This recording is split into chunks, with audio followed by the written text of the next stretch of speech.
மாணவர்களின் மருத்துவ கனவை பறித்த திமுக தட்டி கேட்கும் அண்ணாமலை. முழுக்க முழுக்க தனியார் கல்லூரிகளில் கட்டண கொள்ளையை நடத்த வேண்டும் என்ற கொள்கையோடு இருக்கிறது திமுக. அரசு மருத்துவக் கல்லூரிகளில் மாணவர் சேர்க்கைக்கான இடங்களை அதிகரித்து விடக்கூடாது என்று செயல்படுகிறதோ என்ற சந்தேகமும் சேர்த்து எழுகிறது. இதை மக்கள் முன்னால் சரியாக எடுத்து வைத்து திமுகவிற்கு கடும் நெருக்கடி கொடுப்பவர் பாஜக தலைவர் அண்ணாமலை தான். கிட்டத்தட்ட 900 மருத்துவர்களை தமிழகத்திலிருந்து உருவாக்கும் வாய்ப்பை திமுகவின் கையாலாகாத தனத்தால் பறிகொடுத்திருப்பதை சுட்டிக்காட்டியிருக்கிறார் அண்ணாமலை.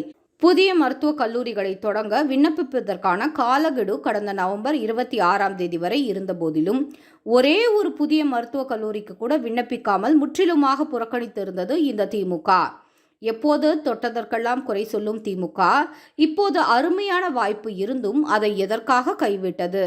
அதுவும் அண்ணாமலை இதோடு நிற்காமல் திமுகவே கொடுத்த ஒரு வாக்குறுதியையும் சேர்த்தே நினைவூட்டியிருக்கிறார்.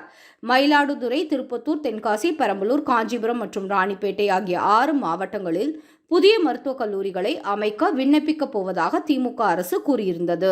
நினைத்ததற்கெல்லாம் கருணாநிதியின் கனவு என்று ஸ்டிக்கர் ஒட்டும் திமுக இப்படி தமிழக மாணவர்களின் கனவில் மண்ணள்ளி போடும் காரியத்தையும் சேர்த்தே செய்துள்ளது.